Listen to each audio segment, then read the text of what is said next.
Welcome to the Woodpreneur podcast, the best podcast for the business and marketing side of the sawmill, lumber, and wood industry. What's a woodpreneur? If you have a business where you make money as a woodworker, sawmill owner, selling slabs, or a content creator, then you're a woodpreneur. My name's Steve Larziliere, and I started Woodpreneur Life, Acres of Timber, and the Woodpreneur podcast just for makers, wood entrepreneurs, and small business owners just like you.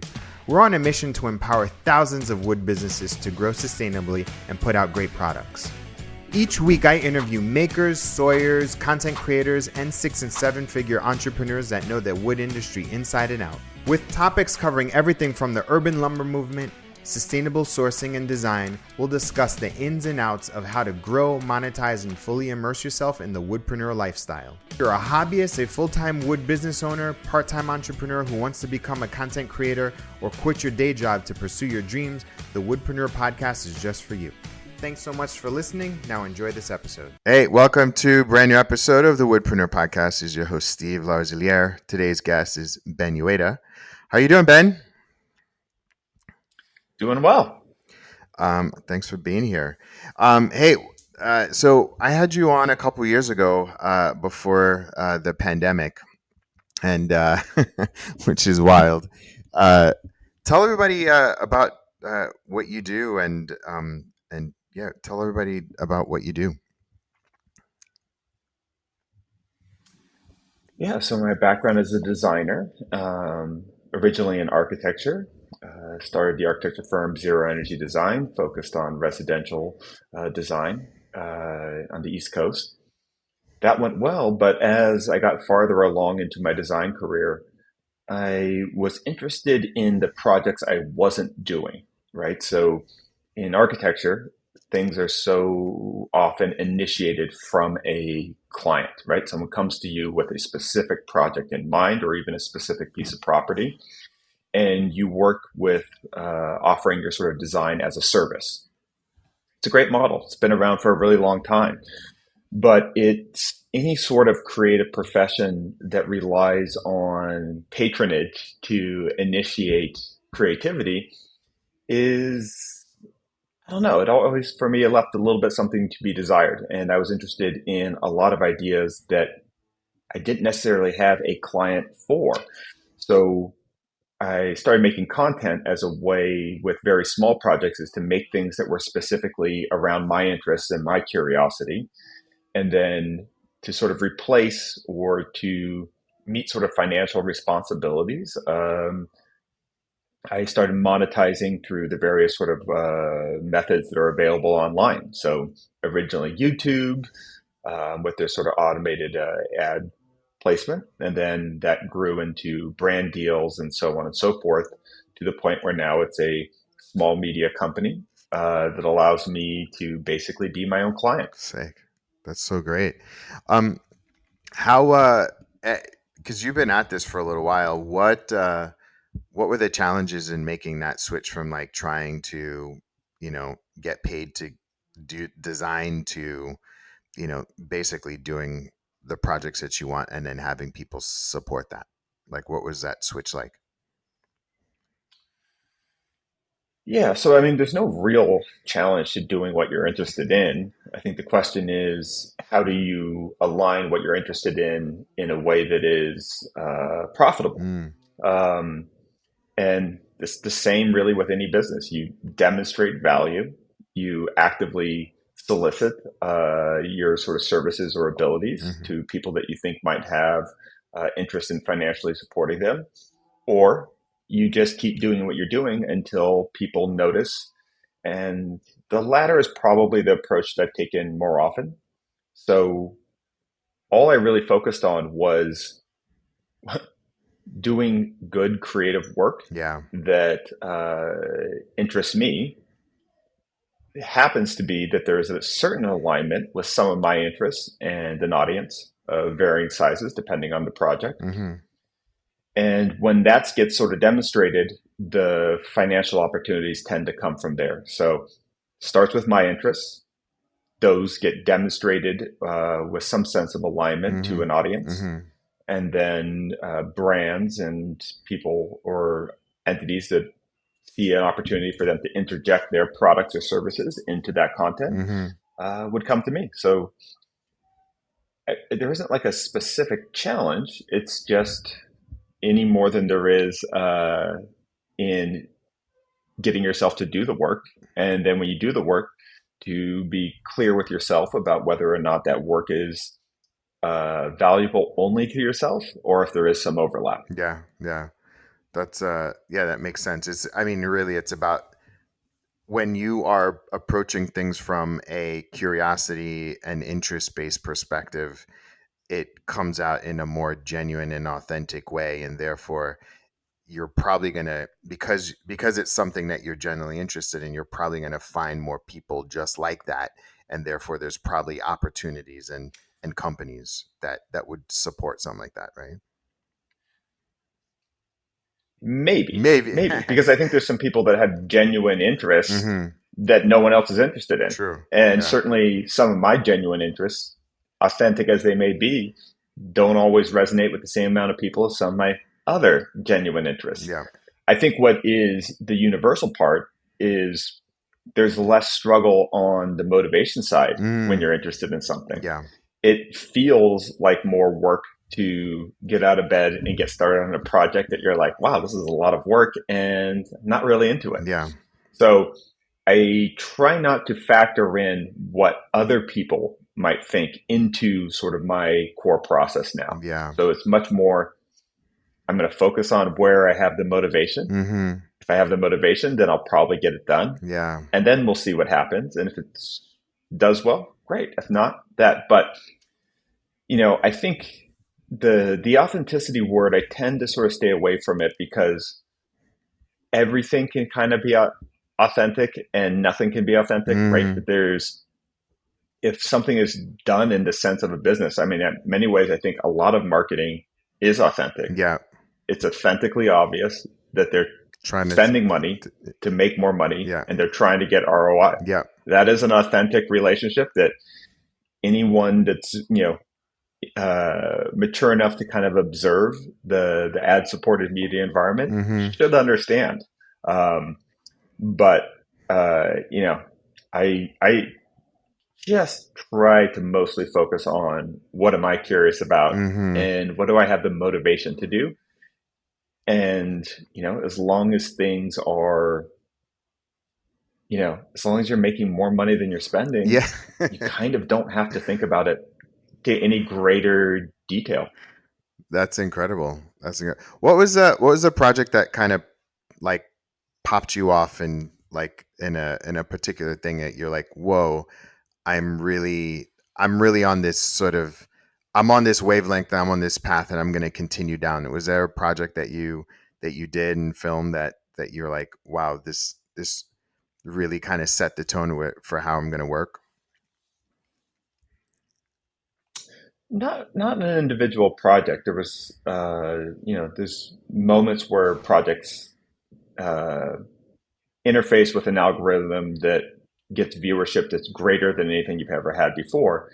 But over 10 years, which is how long I've been doing this, there's been a lot of those. Mm-hmm. I would say from the sort of business side of it, I think what sort of changed the way I sort of worked with brands or the types of partnerships that were coming to me were projects where I demonstrated a level of responsibility in implementation beyond just the sort of creative impulse of a small thing. Mm-hmm. So, for example, I did a docu-series on how to build a shipping container house from scratch. Mm-hmm. So this is a big, you know, a big project, and Home Depot was the sponsor, and was a very big budget on the entirety of the whole media endeavor, not to mention the construction side. Mm-hmm. It involved like 30 to 40 people. There was about 8 months of planning prior to the design and construction of the project. So Mm-hmm. overall, it spanned 2 years, Wow. over $1 million of budget and marketing sort of expense. And the video series did quite well. I think we averaged just a little over 2 million views per episode for a 10-part series. Wow. So I think what that demonstrates, isn't a lot of views. What it demonstrates is that business entities can feel comfortable partnering with me on long disciplined, multi-year projects that involve a significant investment on their side. Um, and I think one of the things that is at least been clear to me throughout my sort of business career is you don't really get paid for how hard you work or even what your abilities are. Uh, you get paid for the ability to take risk and perform with a great degree of responsibility. Yeah. So even when I hire people, I'm not interested in their SAT scores. I'm interested, what things have they been the key person that's responsible for implementing and achieving and being accountable for, and what were the results? Because I know a lot of really smart people that struggle with actual implementation or effectively achieving even sometimes very simple goals. So I would say that that project of the shipping container house, it demonstrated to future investors and other brand partners that that it was a worthwhile risk to partner with me on big things. Yeah. Yeah. And it's interesting too, because not to say that you are aligned with certain brands, but if I think about a brand that you're like aligned with, it's Ryobi, right? I think a lot about just that, and how it actually it even influenced when I was building my own shop in my own basement. I was like, and just the I think the way you use their product and in a more authentic way. And we collaborated on a product too, and I saw the process in which you were able to storytell and integrate sponsors or people in your story. um that was really fascinating, and I saw this sort of the creativity. I don't know, like, so it's like you have this idea, this vision in your head about like what you'd like to do, and then you'd see the people or the processes involved, and you just kind of package it all together. Is that in a story narrative form with an end result? Is that how you would describe it? Yeah, I've worked with Ryobi for 10 years now. Okay. Um, and it's funny too, because it is definitely on the affordable end of the power tool market. Mm-hmm. And what's interesting is the consternation often in some of the woodworking audience about why someone that could pick whatever tools they want focuses on the lower end of the market. Mm-hmm. And there's a few reasons. One, I don't think a Ferrari is a better car than a Toyota Camry Yeah. or Prius or whatever, or RAV4 or whatever it is. Um, I don't think that the inverse is true. I just think they have different objectives and different goals. One is for someone that wants to be viewed as being in a certain social, economic, or class strata Mm-hmm. and wants an unreliable car that makes a strong visual statement. And the other person is looking for affordable transportation that's very reliable. Um, when I look, and the other aspect that I sort of consider when I sort of pick who to partner with is volume and longevity. I think my entire understanding of manufacturing and technology is that scale really matters. Yeah. And I tend not to look at things as low end or high end, high performance or sort of consumer grade. What I tend to look at is, where is the technology in that field going? Who's going to be around for the longest? Who's going to be incentivized to reinvest the most back into their product? And when I think about power tools, I think about, well, everything's going to batteries. That's been clear for a long time. Yeah. The electronic parts are continuing to get better with brushless motors. The blades and the drill bits and all the sort of cutting devices, as material technology evolves, is getting better and better. We got thinner blades with sharper edges that cut longer. Mm-hmm.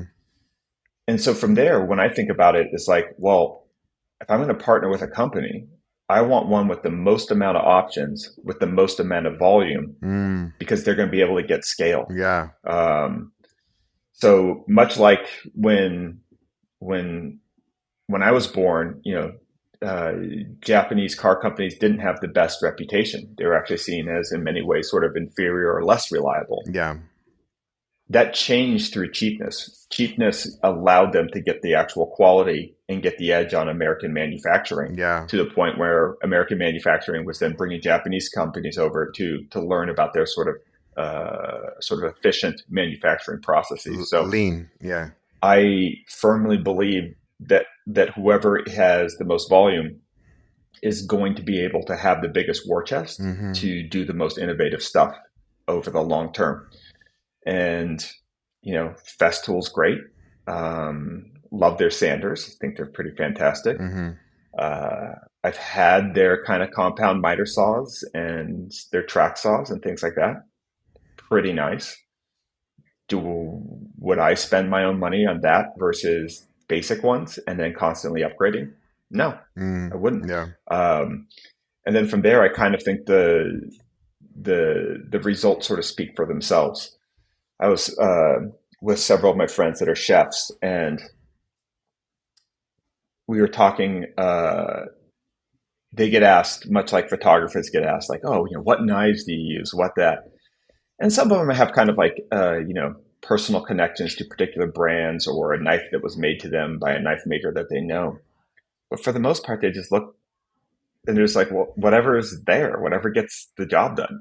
There isn't this specific sort of brand loyalty. Where you see that is often with the posers, with the people that they want to be associated with that identity, Mm-hmm. and they're not confident enough that their work speaks for itself. Yeah.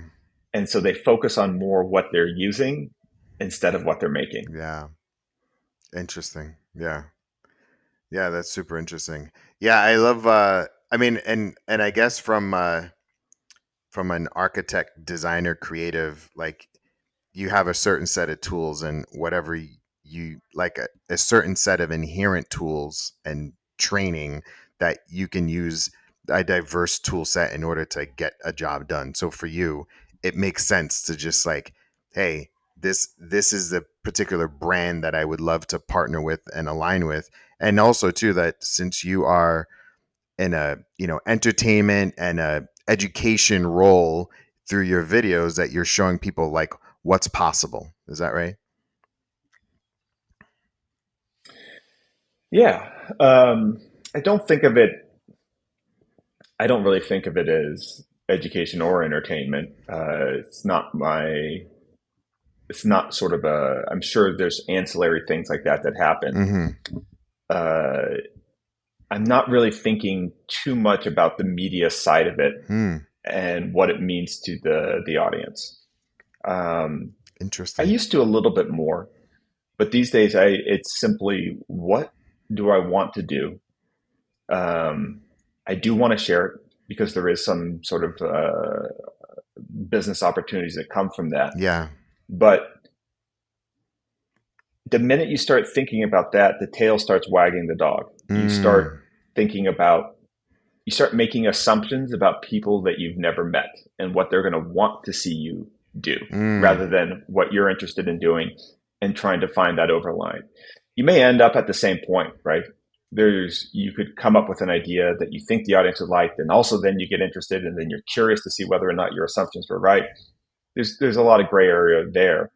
But if I was to sort of put it on paper as to my process, it's I think about what I'm interested in and I trust that there will be some people that share those interests. Yeah. So I kind of have a blind trust in the ununiqueness of my curiosity Mm-hmm. that will overlap with other people's curiosity.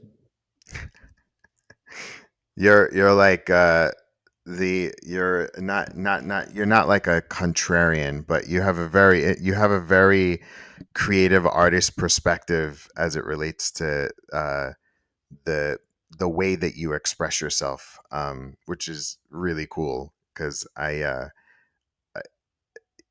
the people that I end up talking to, because I talk to a lot of woodpreneurs, it's like it is like that, which one is the what's the expression you just said, wagging the tail, or the which one is what, like it's Tail wagging the yeah, dog. the tail wagging the dog, which is super, it's actually very inspiring to hear that.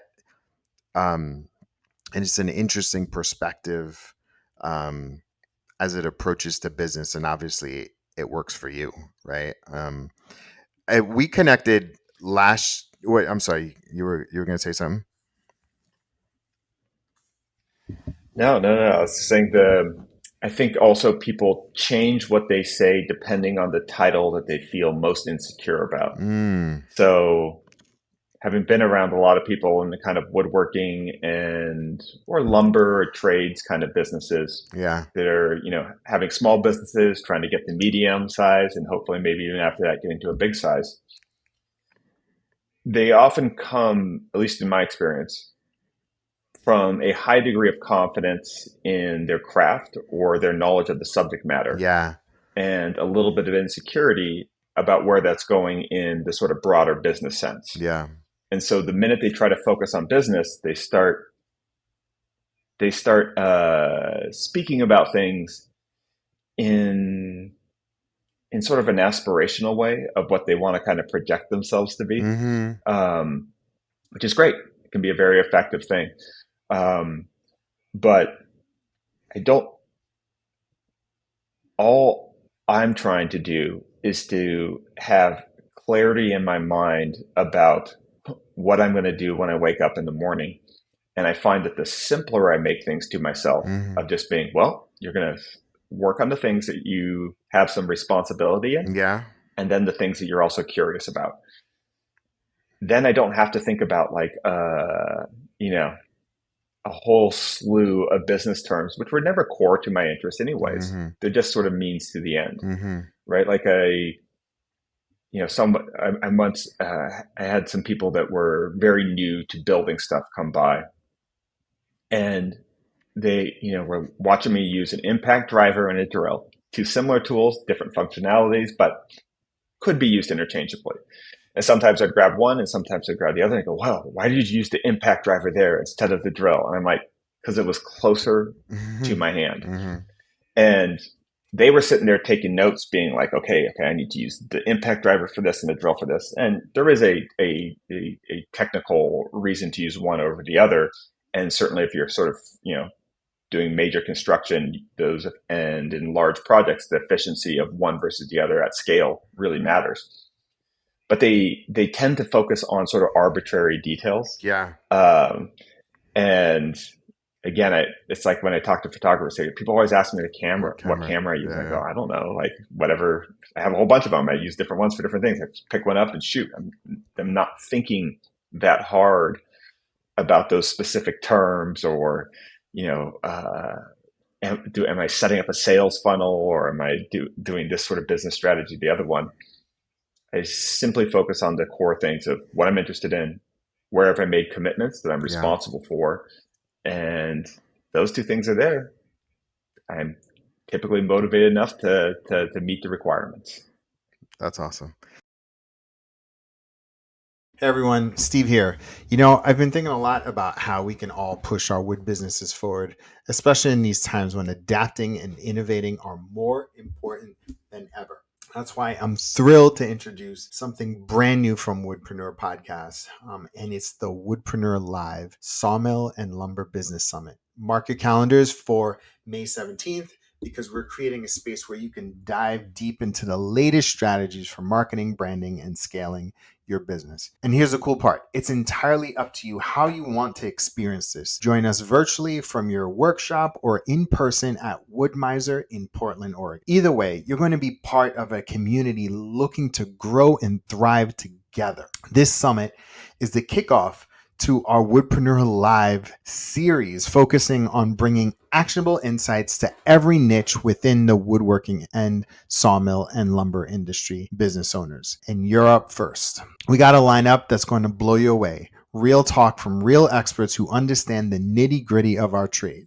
You want in? Head over to woodpreneur.com/live. Once again, that's woodpreneur.com live to get on the wait list. Being on this list means that you get first dibs on registration because space will be limited. I look forward to seeing you at one of the upcoming Woodpreneur Lives, and head over and get yourself registered. Take care. Tell everybody about the mega project that we connected with, and I know that you've announced it, the whole hotel. Like talk about that and like how that came about. Yeah, so I'm building a hotel right next to Joshua Tree National Park in the city of 29 Palms. There's sort of two main entrances to Joshua Tree National Park. It's a huge, huge park. Uh, about 3 years ago, my business partner and I bought about 180 acres and then started working on this 65 room sort of boutique hotel, sort of spread out on those 180 acres. It's by far the biggest project that I've been on the ownership side of, and then also the creative side. Mm-hmm. And it may seem like a big departure from kind of woodworking and DIY projects on YouTube, which I think the first one I did was a vase. But I see a certain continuity of through a process of consistent escalation. So I think one of the first things that intrigued me about the internet was this story of someone using Craigslist or eBay. It was one of those early internet services, and he started with a paperclip, and he like traded it for like a lighter, then the stapler, and then kept with each trade getting a slightly more valuable or bigger item. Yeah. And he started with the paperclip and worked his all the way up to a car, and then he traded the car for a house, I believe. And I think what's interesting is that, well, what he was doing was the same thing. He was making trades for a slightly incremental increase in value. Mm. And if you do that enough time, you can escalate from something as small as a paperclip to something as large as a house. Mm. And I felt the same thing with kind of design, fabrication, and making. The first thing I made was I cut a wine bottle in half to make a vase. And the projects kept escalating and getting bigger, and I would acquire new skills and tools and materials into the arsenal. And it ended up being with sort of larger furniture projects, renovation projects, entire construction projects, all the way up to a house. And then if you think about what is significantly bigger than a house, it would be some sort of commercial building, either multifamily, Mm-hmm. a small city, or in this case, a hotel on 180 acres. That's awesome. And I remember when you told me about it and how every part of your project kind of led up to this. How much time are you spending on this versus other things, and I guess where are you at with this project? So we're kind of in the middle of construction. This last week, we poured the foundations for all of the units that are currently being fabricated in a factory in Toronto. Mm-hmm. So we basically have two construction sites, one here in 29 Palms, right next to Joshua Tree National Park, Yeah. and then the other one outside of Toronto in a factory. And that's where the rooms, these basically whole buildings are getting built. They'll get shipped down here on truck and train, and then we'll use a crane to place them onto the foundations that are currently curing. So that's sort of where we're at. In terms of what sort of initiated it, after the Ship a Container House series went live, I had a lot of people reach out to me saying, hey, this project's doing really well. It was listed on Airbnb. There's sort of built-in marketing for it from all the sort of content that I produced. So it was commanding sort of above average rates and really high occupancy. Mm-hmm. And they wanted me to do more Airbnb houses throughout this area. I said no, because one, I don't think using residential land for sort of commercial purposes long term is, well, I think it's reasonable, but it's not ideal. Yeah. So we went out and found sort of commercial property instead to do the fully sort of permitted, legitimate hotel. The other thing that I saw was, and I think we've seen this in some of the stories about the collapse of the Airbnb market out here. Yeah. It's not the demand collapse. There's still a ton of demand, millions of people coming out here every year. The cost of housekeeping wasn't really well considered. So now you can find a great Airbnb for $180, $200 a night out here. but it's not uncommon to have a $90 to $120 cleaning fee, Mm. which sort of brings your rate up. And that may sound exorbitant, but there's no efficiency of scale for housekeeping and cleaning and doing a turn on a remote single cabin that only has one set of laundry machines, Mm. that might be a 45-minute commute For, for the staff. yeah. So Yeah. Yeah. the ability to have a critical sort of staffing service be able to do 4 times the amount of turns in a day than they could with individual Airbnbs is a huge competitive efficiency advantage that will also yield to a better quality kind of turn. So those were sort of the opportunities that we sort of outlaid. Mm-hmm. So we built a team for this project. I think currently on a weekly basis, I probably spend 20 to 30 hours a week working on various things, meetings and stuff for the hotel. Mm-hmm. I am in direct contact with probably about 25 team members on a weekly basis. Um, there's a few key people that kind of report to me and the rest of the ownership group. But there's often meetings with sort of subcontractors and specialists and stuff like that. Yeah. So it's a considerable amount of time. It's definitely ate into the amount of time that I'm spending on content, but in many ways that has led to a more careful curation of what sort of projects I'm individually making. Yeah. Yeah. And when's it supposed to launch or be completed? Always hard to say with construction, but so far I just met with our GC for the site work earlier this week, and we're about 60 to 70 days in, and we're on target, on schedule, day to day. So, pretty much exactly where we thought we would be. Mm-hmm.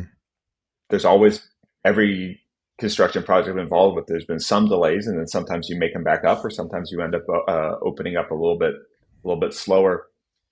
I think all indicators suggest that we should be open end of this year, but not 100% sure. So I'd say I think it's like 75 to 80% likely Q4 of 2024. Yep. But would it totally surprise me if it's spring of 2025? No. Yeah. Yeah. That's cool. What personally, professionally, well, maybe more personally, like how do you stay balanced? How do you stay, active, healthy? Like how do you sort of, with so many things going on creatively, how do you stay, um, either balanced or like what kind of self care do you do to maintain the Ben Uyeda mindset?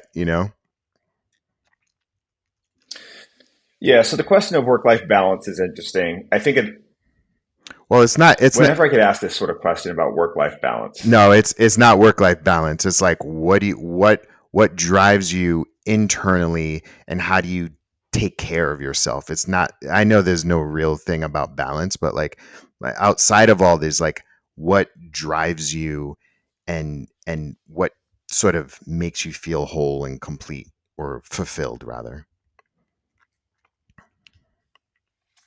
there's sort of two questions there, one about drive and one about balance. Yeah. And I don't really separate those two things. Okay. So, what drives me is curiosity and interest, and also fun. Mhm. So, I try to be more joy driven than anxiety driven. Mhm. So, for the balance part, I think I often get the question framed as work life balance. Mhm. And before that even becomes a question of, well, what is work and what is life and how those two things kind of intersect, I think the time frame of what you're evaluating it really matters. Mhm. Balance in a day is different than balance in a week, or even with like diet and nutrition. Yeah. You could eat all vegetables one meal and all meat the next meal, and then some sort of dessert in the third one. Yeah. And you still might have had very balanced macros, but each meal looks completely lopsided and way too extreme. Mhm. So I think the same thing true is all can be applied to that. So one is I think about how I consider evaluating the time frames at which I'm thinking about these things. Mhm. So for me, that tends to be on a 2 to 3 month period, almost like a quarterly review. Ah, And the way it typically goes is, did I make something new with my own two hands that I'm proud of and that I think is really interesting and that I learned something from? So for this last quarter, it's been experimenting with rocks and integrating those into woodworking projects. yeah, Incredibly satisfied. I give myself excellent balance in personal craftsmanship and skill development. Learn yeah, new things, made good product. Uh, I don't typically sell the things, but in these cases, these things hit it off pretty well, and I was able to get some pretty insane offers for this last sort of rock and log piece that I made. yeah, yeah, yeah, So great, I have some balance there. The other part is I'm thinking of, okay, where am I really challenging myself to adding things that are completely outside of the typical comfort zone, but are going to set me up to do even bigger escalating projects in the future. yeah. And so from there, that's where I turned to think about the sort of hotel. Mm-hmm. And then I'll think about, like, as for the fun part, well, both projects are fun. Both of them also can provide their sort of stresses. But for the hotel, for example, I think it'll be really fun to have a place to accommodate all my friends and family to come visit me. Yeah, Sure, you could build like a 10-room mansion to kind of do that, but then do you really have the staffing and the infrastructure to do it? So I think when I think about the sort of life part is, how does the work that I'm doing lead to sort of future quality of life upgrades, regardless of the economics at play? yeah, And so it's much more that I balance the types of projects I invest in yeah, so that they're kind of not as economically focused as they are kind of additive to sort of future life interests. What I don't want to do is for my lifestyle to be static and monotonous. mm-hmm. I want to feel that sense of escalation. So as I get bored with something that I've been doing for a while, a new piece of infrastructure is coming online that I can then deploy and be excited about waking up again. That's a great answer. That's a that's an awesome perspective too. I mean, I started doing the well, adopting like the one thing and the 12-week year and balancing that. So it's a little similar, but yeah, it's like one is, prefer personal, one business, and just one health related, I don't know, quarterly basis, and ensuring that, like, if I'm ever feeling stuck, like, what, just constant review and evaluation, um, and always making sure that I'm learning something, because if I'm not learning anything, it's hard to grow. Cool, man. Well, this is the part of the pod. Yeah, the work life balance is never that the work life balance is never that separate, right? Yeah, You can even thin slices to the point of, I invested in a couple years ago in a one of those 3M VersaFlow helmets. Fantastic sort of dust collection. mm-hmm. It's basically, there's a battery mounted fan unit that goes on a belt with a filter, Yeah, and then the hose up to a helmet, so it looks like a space helmet. And so comfortable, the most comfortable dust mask and face shield that you've ever worn, yeah, because you got air flowing, it doesn't fog up. It's super expensive, but to me, that's actually a part of like work life balance. It is providing greater protection than just a little kind of surgical mask or yeah, one of those. It is making uncomfortable tasks more comfortable, mm, which increases your enjoyment, which also increases your motivation. yeah, I find myself procrastinating less off of sanding and grinding kind of projects when I know that my face is not going to be like squished with all the different things strapped to it. yeah, So beyond the kind of broad decisions of like how many hours you work, there's ways within specific tasks to make them more enjoyable and to balance out that kind of health, comfort, and productivity inclination, all in this case with a single purchase. yeah, yeah. That's awesome. That's awesome. Hey, so this is the part of the podcast where I give you any marketing or business advice. Is there anything that you're struggling with, or things that you need help with, that I can give you some advice on? Good question.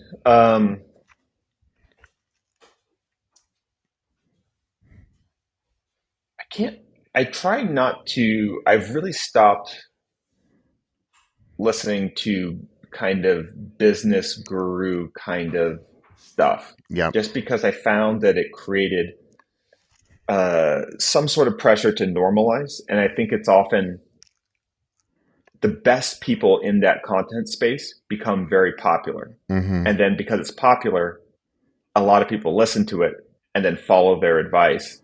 And then that actually, their popularity undermines the value of that. Yep. So if everyone's doing the same social media playbook because this one person made a very compelling argument Mm-hmm. and they all implement it with some high degree of discipline and success, all they've done is lower the uniqueness of their content Yep. Yeah. because Yeah. it all starts to feel the same, right? Yep.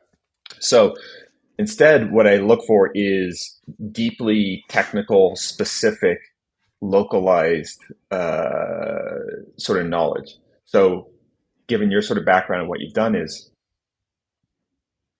what are some interesting ways that you've met people that source raw materials in the form of logs, right? Or what are the types of logs? Like we all know that there's a lot of people out there trying to compete for the really big, good hardwood logs so they can slab them up and sell them, right? Mm-hmm. I'm Mm-hmm. sure you talked to quite a few people in that sort of line. Yeah. Now, that's sort of like in, growing up as a Japanese American, that's the tuna, right? So I Yeah. was always, the tuna is always going to be in high demand for sashimi. What's interesting to me is when a chef comes up with something that's really good that's out of mackerel, which is Yeah. a much more plentiful, smaller fish, doesn't take as long, could be farmed, so many options, so much more plentiful, but you could still make some pretty incredible nigiri with it. So one is, what are the types of raw log products and sort of size and stuff like that that just aren't being competed for, and therefore Mm. there's a pretty available supply for that could be interesting for sort of woodworkers and fabricators to work with. Mm-hmm. And then two, what are some of the interesting ways that you know that people are sourcing these sort of raw wood materials? You're like I love this question. It's like you're helping me to like reach into my bag of knowledge and expertise because this is an awesome question. One is um there are certain types of species that uh get overlooked that have really great uses. So I like sycamore, I like hemlock, cedar, um, Doug fir, um, Osage orange, like those particular pieces because Yeah. they stand out and they have really heavy uses, like, and they don't need to really be dried, so like you can use them right away. And so I love those. They're like uh they're just like just slept on pieces of wood, right? Like slept on logs. And so finding them, like Pacific Northwest has a ton, Northeast has a ton, and Arkansas. Like those, because everybody runs towards, the walnut and the maple, but like those are the areas that for me that I would be looking to build more products around, especially cedar. Like I love cedar. Um, and then when it comes to like unique sources of logs, so there's a guy, his name is Justin, and Justin, what's oh my god, Redux Wood. Do you know that name, that brand, Redux Wood? Mm-mm. Um, he's based out in Vietnam. Uh, he's a Canadian who moved out there, and he started sourcing logs from the bottom of the Panama Canal. And Oh, like the kind of bog logs, the right? bog Because the logs, heavy ones sink. exactly. And so he'd send people down with underwater, chainsaws, and just was like, and so he's been salvaging them and making beautiful wood products. So for me, I think about, like, if I were to truly think about, so like right now I'm in Michigan, And there's all these sort of bog river logs. That's one. The other one is just like logs with a story, right? Like logs salvaged and maybe partnering and salvaging with people, tree services that have contracts with, different state and local governments, and forming relationships with them to say, hey, if you have any logs or trees that you're salvaging that come from unique locations, give me a call, right? Because I'll pay time, because they're going to end up chipping them anyway. And so, like, to get them on your radar so that they can start thinking of you, like, oh, this tree was like, was in front of the Washington Memorial when Martin Luther King, the Lincoln Memorial when Martin Luther King gave his "I Have a Dream" speech. You know what I mean? Like things with story and character. Yeah, I feel like those would be that. So, like, I guess to answer both your questions, one is just like those set of species, because of its durability, the fact that you don't need to dry them, and the fact that you can, I mean, you're like an outdoor type of person, so like outdoor builds, like those to me are super interesting. And then the right, other ones are trees and locations, and you could probably think about locations where that have either significance to you, or history, or or just like, the importance in our culture, right? And then to be able to source from there. Is that helpful at all? totally. Yeah, it's funny. A a mulberry tree Mm-hmm. fell in front of my friend's yard, so I took the chainsaw out there and cut it up. Mm-hmm. And mulberry is not a great hardwood. It's got a weird orange color. It checks and splits a lot. Mm-hmm. It's both really soft in some places and then super hard in others. It's not a very dimensionally stable wood. Mm-hmm. Not valuable by sort of traditional sort of woodworking standards. But it does have a weird kind of unique look to it. Yeah. And I think this last piece I sold was for a lot of money for just a small chunk of it. Wow. And the end client, all they cared about was that it felt real and it felt different. Mm. And it ended up selling to a very well known musician named Zed. Mm-hmm. And he sort of reached out. It's like, I got to have this. And what's interesting is, he's currently renovating his house, and he's putting a lot into it and can pull from all the readily oft available shelf things. Yeah. But what he wanted in the sea of sort of premium hardwoods that are getting used to panelize the house was this random checked and split piece of mulberry Yeah. that was not kiln tried, just sat in my yard for about a year and a half and then carved into something. Mm. And that was valuable. That was the thing he had to go out and sort of seek out because it doesn't look like all the sort of polished walnut things. So Yeah. there's an interesting opportunity there where you can take something, and I guess this is how lobster used to be prison food until it sort of caught on, and now it's a premium thing. Yeah. So something can start as being a scrap or a leftover or a Thousand low end percent. material or commodity. And if you apply the right creativity to it, you can actually, especially in the early stages before it sort of picks on as a trend, Mm-hmm.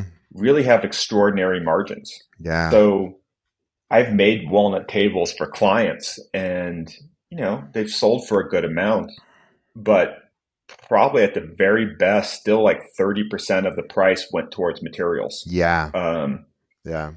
so with this one, it was 1% of the price, less than 1% of the price went to materials. I used a rock that I dug up in my driveway after a rainstorm and a log from a friend's yard that I got for free because I cut it up for them. Yeah. And then, it's pretty much just sandpaper.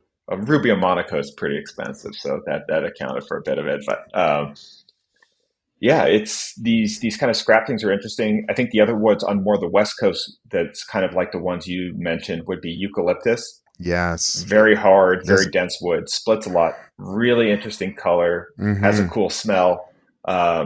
And if you can figure out something with that, it's not hard to find logs. Yeah, yeah. There's another one that I just came across. It was Torrey Pine. There, it's in San Diego a lot. Um, Yeah.